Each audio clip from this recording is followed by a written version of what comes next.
과학기술 분야 관련해서 노벨상 수상자가 배출되지 않았던 그런 대표적인 이유 중에 하나가 바로 이 기초과학의 어떤 부족한 부분이라고 말씀을 드렸습니다. 자, 어떻게 두 분께서도 동의를 하시는지 모르겠습니다. 그러면 자연스럽게 이런 질문을 좀 드리고 싶네요. 슈퍼컴퓨터의 도움을 받아서 노벨상을 수상한 분들이 얼마나 많이 계신가요?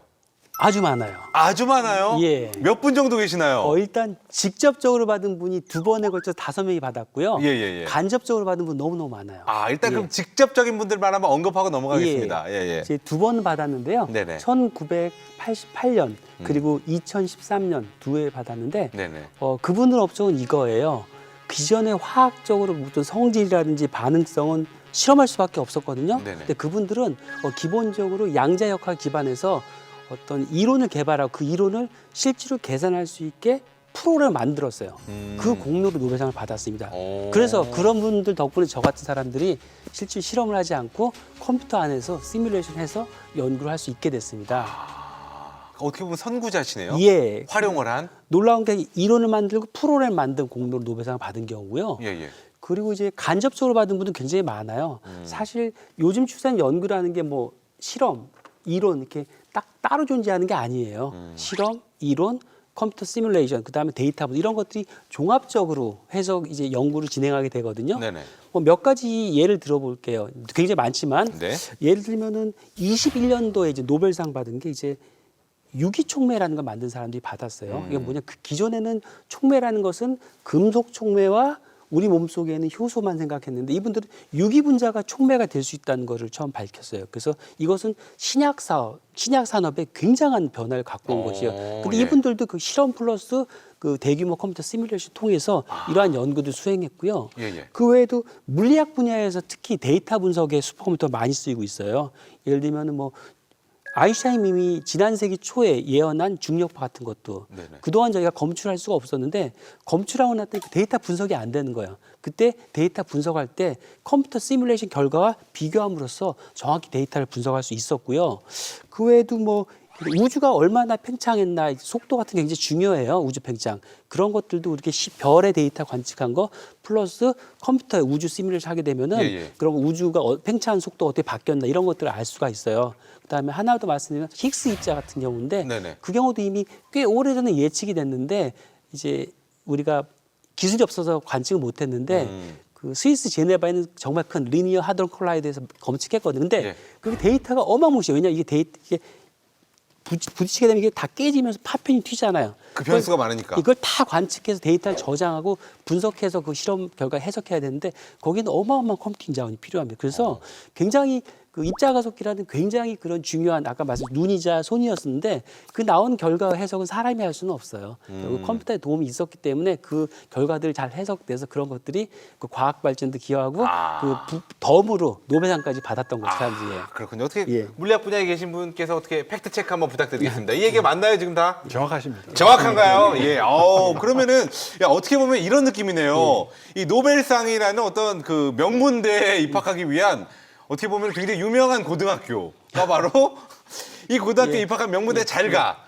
그게 바로 슈퍼컴퓨터네요. 예, 근데 물론 그 학교 갔다고 대학 다 자는 아는 건 아니죠. 그렇죠? 예. 다 그래요. 그건 예. 저희도 알아요. 근데 많이 보낸다. 가속기 분야는 어떻습니까? 노벨상을 많이 배출했나요? 많이 받았습니다. 어느 정도 되나요? 1925년, 30년대 초기에 30년대 초기. 최초의 가속기가 발명이 됐습니다. 예. 오펜하이머 영화에 나오는 저기 로렌스란 어니스트 로렌스 예.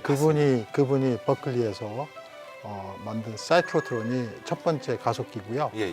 1954년에 크락톤이라는 유니버시티 맨체스터에 있는 분이 만든 고전압 가속기가 있습니다. 네. 직접적으로 가속기를 만들어서 가속기로 인한 업적을 인정을 받아서 노벨상을 받았고요.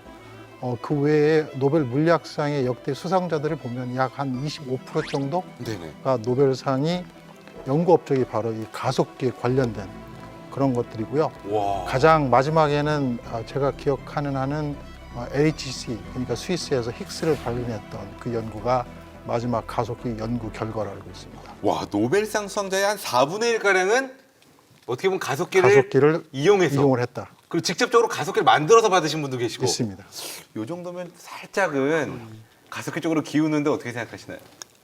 그거는 안 그렇고요. 제가 말씀드린 대로 예, 예. 이게 제가 아까 몇 가지 사례만 말씀드렸는데 사실 네. 하다 보니까 물리학 위주 많이 했는데 네. 사실은 최근 들어와서 바이오 분야에서 굉장히 슈퍼컴퓨터 많이 쓰고 있어요. 예, 예. 예를 들면 최근에 우리 몇 년 동안 삶에 큰 영향 준 게 코로나 바이러스잖아요. 그렇죠. 그 코로나 바이러스 갖고 또 변종이 계속 나오고 있는데 굉장히 안 좋은 소식이 있어요.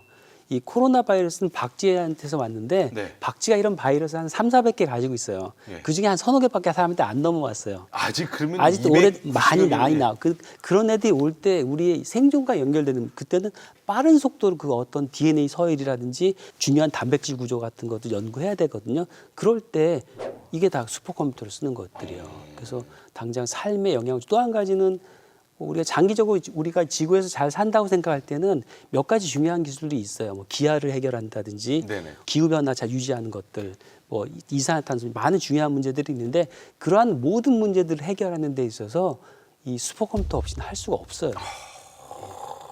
아니, 야. 저는 아까 정확하다고 편을 들어드렸는데 네네. 슈퍼컴이 더 좋다고 말씀을 아니 뭐 냉정하게 예예. 뭐 야 먹고 사는 것부터 예. 가속기가 이제 아까 지성의 결정체라고 했는데 사실 슈퍼컴은 그렇게 치면 이제 뭐 돈의 결정체죠. 이렇게. 돈의 결정체. 예, 많은 돈 쪽인가요? 네, 돈을 많이 들여서 예, 이제 예. GPU를 막 이렇게 연결을 시키면 그게 슈퍼컴이 되는 거니까요. 네네네. 이제 그걸 어떻게 있고요. 효율적으로 반으로 좀 이따 예, 드리겠습니다. 아닙니다. 효율적으로 잘 쓰느냐는 물론 사람이 달린 문제겠지만 예, 예, 예. 사실 그 노벨상이 슈퍼컴에 주어지지 않은 이유는 그걸 활용한 연구에 대해서는 주어지지만 그 자체에 대해서 주어지는 것은 그래서 어떤 뭐 지성이나 과학과는 조금 거리가 있다. 예. 그게 아니라 예, 예. 노벨상이 추구하고자 하는 그 카테고리에 컴퓨터가 안 들어갈 뿐이죠. 만약에 노벨 컴퓨터상 뭐 이런 게 있었으면은 그 해마다 나왔겠죠. 근데 사실은 같은 그런 쪽으로 이야기입니다. 그러니까 가도 뭐 노벨상에 왜 그 카테고리가 없을까를 생각하면 역시 그때 같은 당시에 이야기 되는 컴퓨터가 거죠. 없었으니까. 아 그러면 뭐 하나 만들까요 이 자리에서?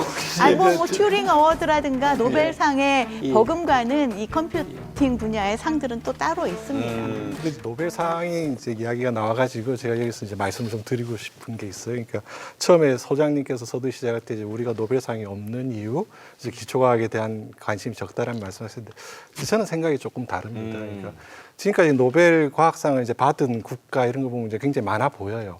그런데 예를 들어 파키스탄에서 태어나신 분이 뭐 미국에서 공부를 해서 이제 그 업적으로 받으셨다는 사실은 파키스탄의 과학 역량이라 보기는 조금 어렵거든요.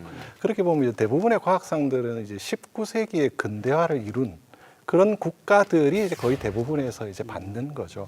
근데 우리가 옆 나라 일본하고 굉장히 비교를 좋아하지 않습니까? 예. 근데 일본은 이제 아까 지금 이야기하고 있는 가속기 이걸 세계 두 번째로 1930년대에 만들었어요. 그래서 그렇게 이제 거의 100년에 가까운 그 역사가 있는 거거든요. 근데 이제 한국은 사실은 기초과학의 역사가 일단 굉장히 짧습니다. 그러니까 우리가 지금 한국에서 뭐 최고의 연구 중심 대학이 카이스트가 이제 70년대에 만들어졌지만 그 70년대 만들어진 카이스트의 목표는 연구가 아니고 박사도 아니고 석사 인력을 교육해서 산업체에 보내는 것이 카이스트의 첫 목표였어요. 그러다가 이제 우리나라의 연구가 시작된 거는 거의 80년대부터 조금 시작돼서 한국에서 이제 우리 연구자들을 길러내기 시작한 거는 저는 90년대부터라고 이제 시작이 됩니다. 그러니까 예. 대학에서 연구를 한 것이 지금 노벨상을 받는 분들은 2000년대 초반의 업적 뭐 그 업적이시거든요. 그렇겠네요. 그 기간은 우리나라로 치면은 이제 대학에서 연구를 본격적으로 한 게 한 10년 정도 될 때의 기간이에요.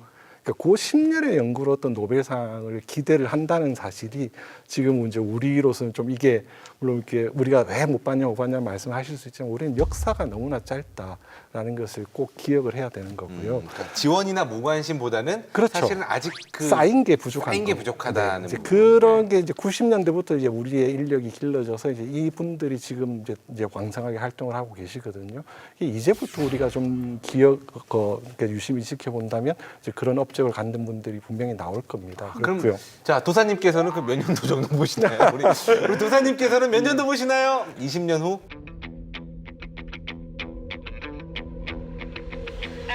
넉넉하게 봐서 그 안에서는 충분히 가능할 거라고 저는 생각합니다. 그 정도의 기간이요. 박희범 박사님 말씀하시는 거에 조금 토를 달자면은 네네. 역사가 짧았다, 앞으로 받을 것이다라는 전제 조건이 있습니다. 앞으로도 기초과학에 계속해서 투자를 하고 그 지원을 붐업을 한다면. 시키고 인력을 꾸준히 키워야지 된다. 그게 전제 조건이에요. 그래서 지원이 부족해서 못 받은 것이 아니라 역사가 짧아서 못 받았지만 그 역사를 지속적으로 이어나가는 것이 굉장히 중요하다라는 말씀을 덧붙이고 싶습니다. 여러 가지 의견을 주셨지만 어찌됐건 향후 긴 시간이 아닌 짧은 시간 안에 우리나라도 충분히 가능성이 있다는 점에는 많은 분들이 또 동의를 해주셨습니다. 그리고 여기 계신 두 분께서 또 열심히 활약을 해주시면이 어떻게 보면 좋은 가교가 둘이 있잖아요. 이를 토대로 또 새로운 분야에서 우리나라에서 또 이 노벨상, 과학 분야의 노벨상 수상자가 탄생하길 응원을 맞습니다. 하겠습니다. 중형 가속기가 그런 역할을 할 수 있는 날이 오길 바랍니다. 아, 예. 슈퍼컴퓨터도 예. 응원하겠습니다.